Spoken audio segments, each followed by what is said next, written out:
Welcome back to Metropole Television 2146. That's your SMS line.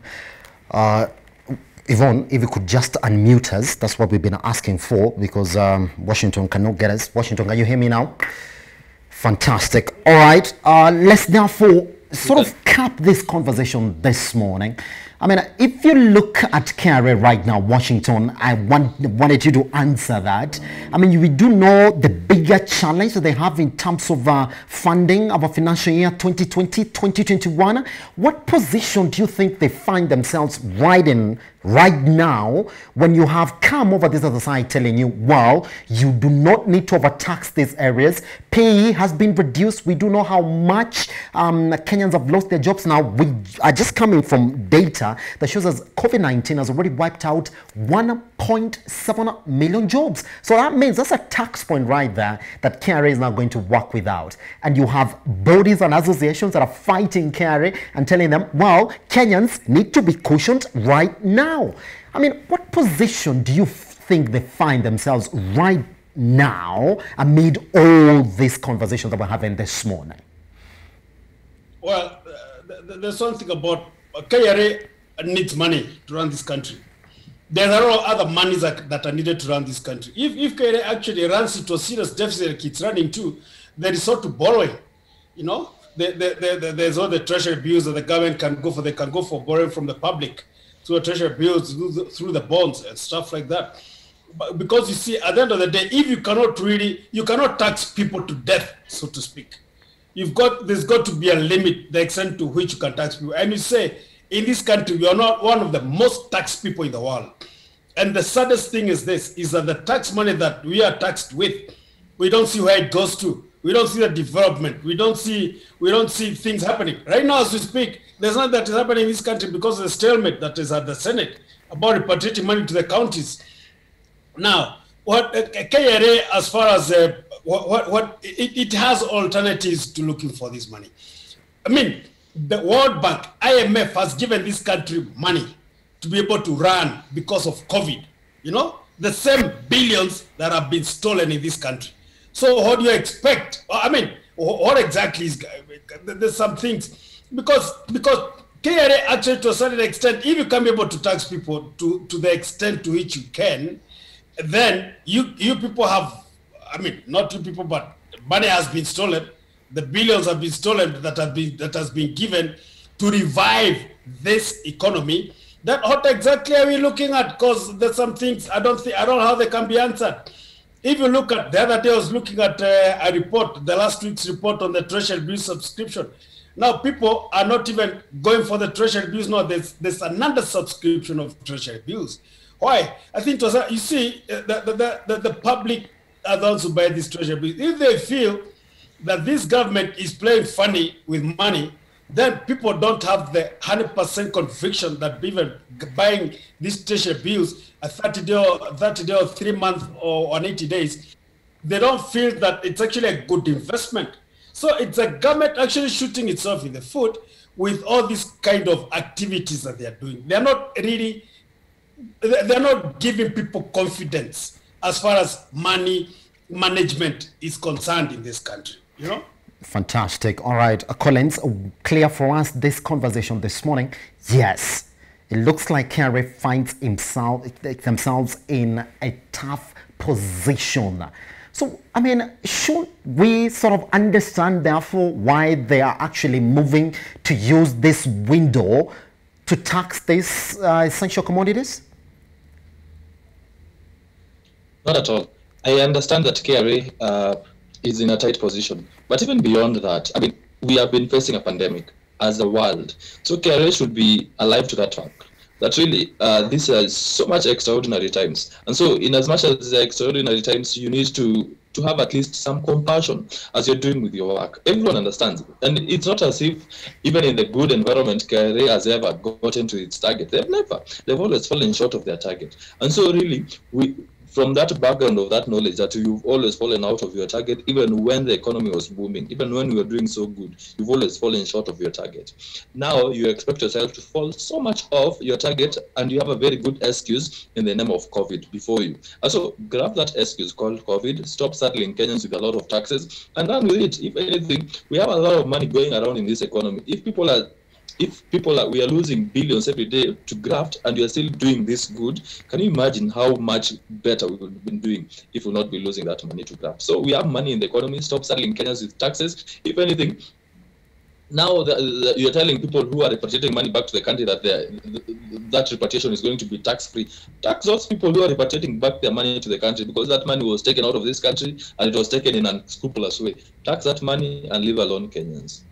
Pretty much, gentlemen, let's move on to our last issue this morning, where the Daily Nation newspaper now reports that state farms form the largest defaulters for Kenya Power provider. That is for Kenya Power, sorry. Now pointing to documents that show that parastatals and county governments owe Kenya Power, now wait for it, 4.7 billion shillings.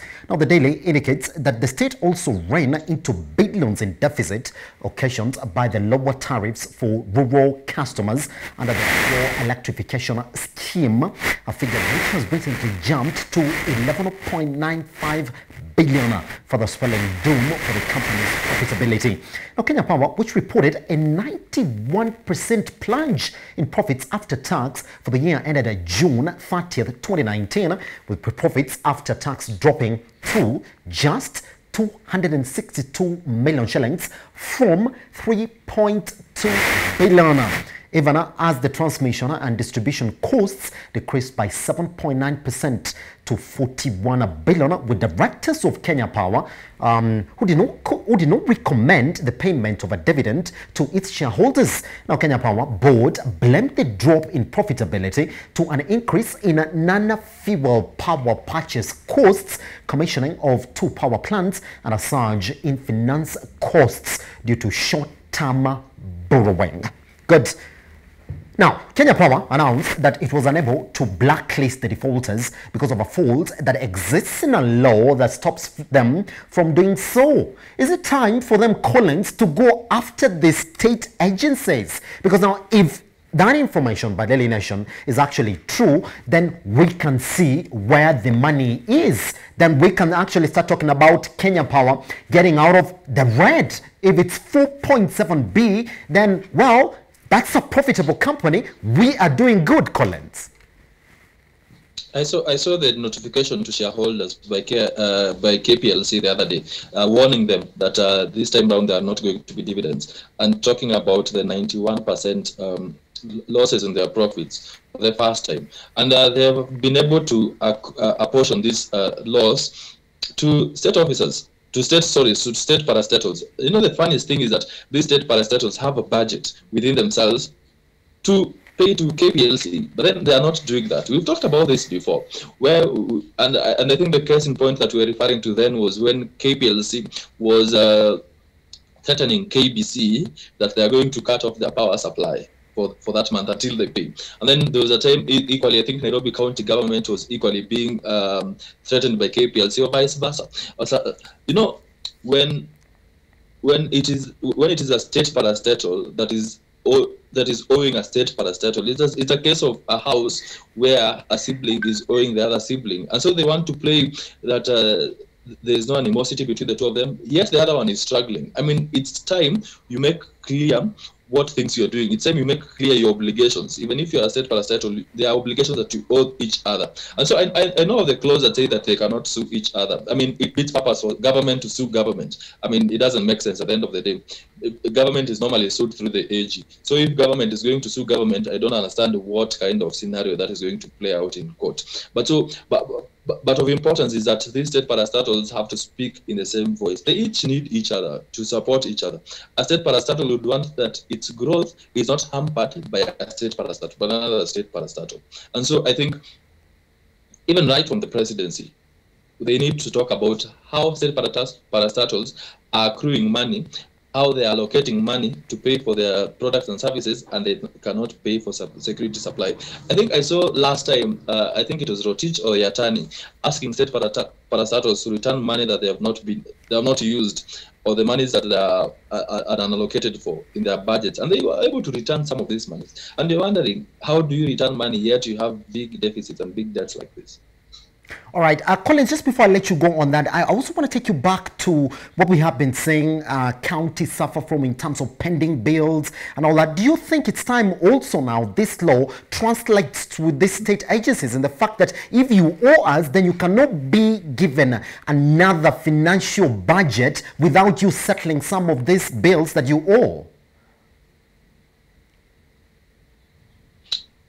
Totally, I agree, and I've been of that idea so long. And what has actually started my thinking of recent is what is happening even at the Senate. And you see the lackluster and the kind of intention of Senate to shape up and stand up to their mandate and to pass a second revenue allocation policy. We've been able to see that for the 11th time. They adjourned yesterday, saying that they are going to come back on next week Tuesday to sit. And I told you last time, these guys who are going to split themselves into committees, they're just going to take photos. After taking photos, issue hard punching or inspiring motivations on Twitter, and after that, that is just the head of it. They're not going to come up with anything out of those committees, and we'll be able to see that. But of importance is really the money that counties have been allocated to, and that they have not been utilized in their budget. So they have not been utilized after the lapse of a financial year of a county government. I think it is of importance, even from the office of the Auditor General, to be able to sound this to the counties, that if you not account for money, or if you've not used money that was allocated to you in a financial year, then next time when we are allocating money to you, you should be able to fall short of that amount, because then it means you have surplus and you don't know what to use with this other money. You see position where counties are painting a very dire situation that is happening in the county government, that we cannot be able to pay employees, we cannot be able to run operations of counties, and then money is allocated to them. And at the end of the financial year, they are telling us they cannot use this money. This is a surplus. They don't know when they were supposed to inject it to their own systems, or supposed to come next year. I mean, when you are crying for money, it means you have needs. When you get that money, let us as Kenyans see tangible results from where you've injected the money. And I think it is about time this law is equally duplicated at the county government level. Pretty much. Now, Washington, the $1 million question therefore this morning is, I mean, you said it there, Washington, you've seen them declare this a non-dividend season as well, a factor that we've seen across the corporate sector just at this half-year season. I mean, the question is, how can Kenya Power therefore recoup this money from their debtors? I mean, that has to be a conversation if these documents then are true by any chance. Well, I mean, it's even it's puzzling. It's puzzling how parastatals are not paying. The left hand doesn't know what the right hand is doing. I mean, it's simply puzzling. I don't think some of these things should not even been happening in the first place. Just like Collins is saying, money has been budgeted for. Money has been given out to pay Kenya Power.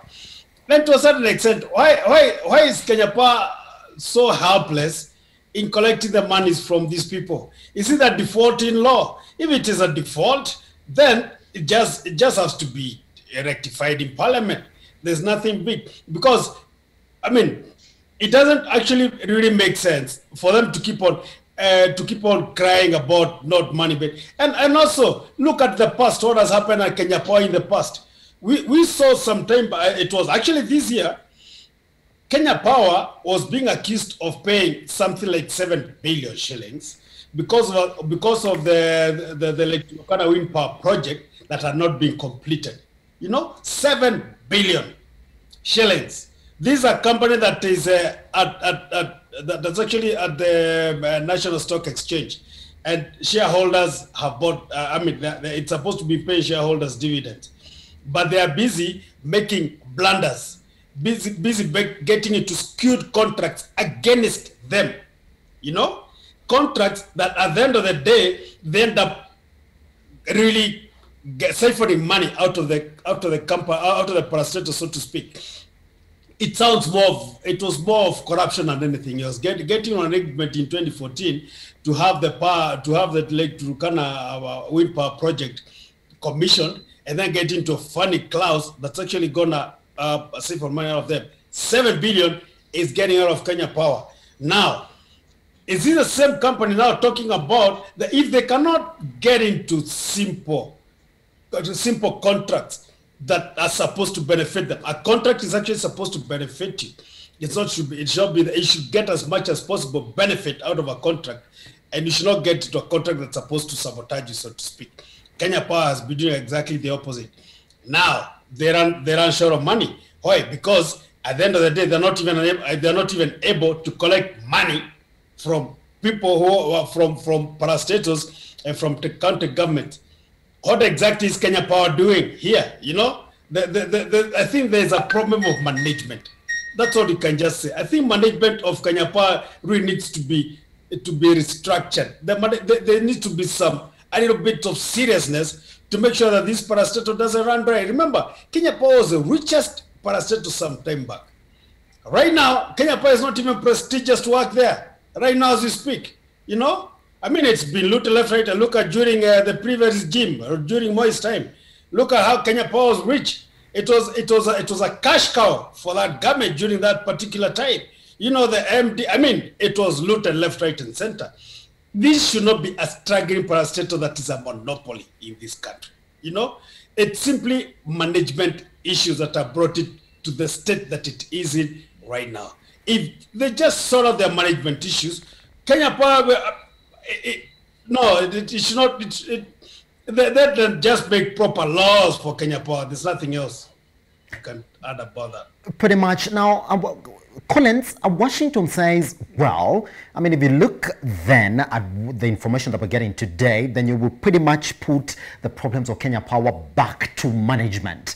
Now, you and I do know that this is a company that's also running now without a board. The same board that is actually telling us this morning that the reasons why we are running these numbers is because of short-term borrowing and the high cost of power acquisition.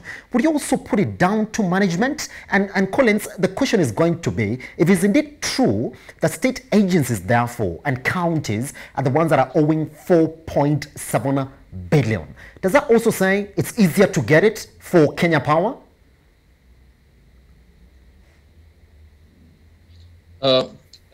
Beyond, I know everything rises and falls on leadership, and I want to talk about, to some extent, management. But beyond management, I think KPLC is facing a lot of frustration. Frustration from quarters that they cannot stand against them. Frustration from other state corporations that have yielded power in the past, acting as superior state corporations. Frustration from even county governments. And so I'm imagining the situation of KPLC, and that's why you've seen for the longest time, MD comes at the helm of KPLC, comes on an interim basis. After 2 years, they terminate their contract, they sue KPLC, they go to court, they are paid huge amounts of money. Another one comes. That's the cycle we've been seeing that is happening at KPLC. That don't have a leader who comes to sit at the helm of KPLC for his whole term. At the end of 2 years, they terminate their contracts and then they sue the corporation, and the corporation pays them huge amount of money because of they either call it dismissal or whatever they call when they get to court.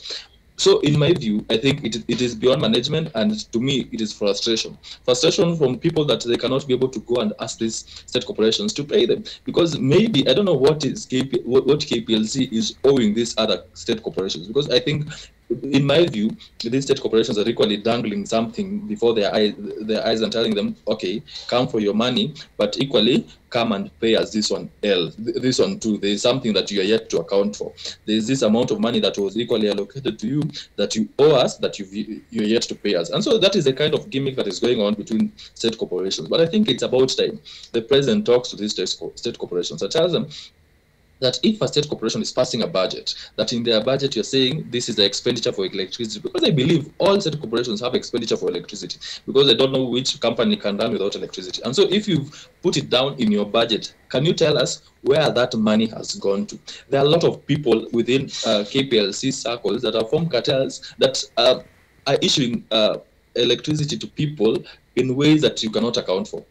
And that's why they're getting money from those state corporations and from other agents in this country. And you know, of households where someone is not paying electricity directly to KPLC, but they're using other mechanisms to pay electricity. And you saw the other day they were taken to court, I think by Paul Mboya. Then they opted for out-of-court settlement with regards to shut down KPLC and all those. And so what happened? What played out in court? Because they know what is happening, even at the helm of that state corporation. There are a lot of things that are so grey with regards to the operations of KPLC. But in my view, I believe KPLC should be going out to those people who owe them money, but they cannot be able to go back to go out to them because there is dirt in their closet and they are fearing to open their closet. Yes. Collins, now I want to take your last sentiments on these issues this morning. Now they have a new boss at the helm. You'd expect that their fortunes would have already started turning around, and it came from a very, very, I would say, sensitive sport, procurement. I would like to think that now KPLC will be looking up. Why? I don't think our issues are just addressed by changing a leader at the helm of an institution. It is so much entrenched, flawed system that runs through, not just at the apex, that runs to. I mean, look at KPL, look at KQ. What is happening at KQ? We've been changing people left, right, and center, bringing a new boss at the helm, but still we are seeing dwindling results at KQ. That is the same thing that is happening at KPLC. And I'll tell you for free, give this guy 2 years, and he'll be able to step out of KPLC. And he'll be suing KPLC for frustration, and you'll see the huge amounts of money that he'll getting himself out with KPLC, and he'll tell us frustration. Washington, cap for us this conversation this morning. I mean, yes, are we therefore spelling doom on KPLC on entirety, or are you saying if they can be able therefore to sort this 4.7B that state corporations are owing them, then the ecosystem will be coming back? Well, it's not just about the 4.7B. I mean, we are talking about far much more than that. We are talking about the 7 billion that KPLC has paid out right now. 7B that was not supposed to have been paid out in the first place. We are talking about money getting out of KPLC in very crooked ways, so to speak. You know, these are parastatals that has a lot of leakages of its revenue. Not all the money that's supposed to come to KPLC actually gets there. You know, even when it gets there, it doesn't remain there. You know, it's been misappropriated by everyone. You know, so I mean, it's a matter of management. KPLC, it's a rotten corporate entity. And I've got first-hand experience with these guys.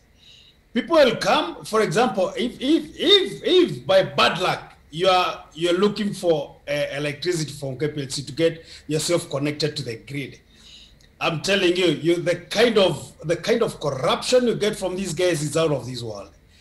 Simple employees will come and con you money. I mean, it's a very, very rotten system. And remember, you say like the fish rots from the head. And KPLC actually started rotting over 20 years ago. 20 years ago during the previous regime. When the employees start seeing that the top bosses actually suffering money out of the system, even the people down there, they stop taking their work seriously. They start like I was just saying that it's not even prestigious anymore to work in a place like Kenya Power. It has lost the allure. It has lost the lustre. You know, it's no longer attractive because of the corruption, because of the it should be overhauled. Let me say, I don't know how they can do that, but it should be completely overhauled. Kenya Power needs to come back to what it was before. You know, it's just a system. It's just corruption being permitted in parastatal, and it's so amazing. The Kenya Power of those days that we used to know was I mean, it was a gem. It was like a blue chip company that was being run. Right now, it's no longer the case. And just like Collins is saying, even when an MD, when you're appointed as an MD, you simply know what is going to happen to you. Just go make money, then leave. What kind of, I mean, if you already know that's what you're going to face, why even go there in the first place? but it's about individual. I mean, it's not even about career development, so to speak, working at Kenya Power right now. Pretty much. Washington Ndegea and Oluoch, thank you very much for speaking to us this morning on the Metropole Television. It's been a privilege to host you two guys. Thank you. All right, and that's exactly how we come to the end of our Business AM show this morning. Remember, you can take the two back to the time that they came to the studio at Metropole TVKE across all your social media platforms 2146. That is your SMS line. I am Charles_Kiage. I'll see you at 10 and 11 for Metropole News. For now, and the entire team, it's a good morning.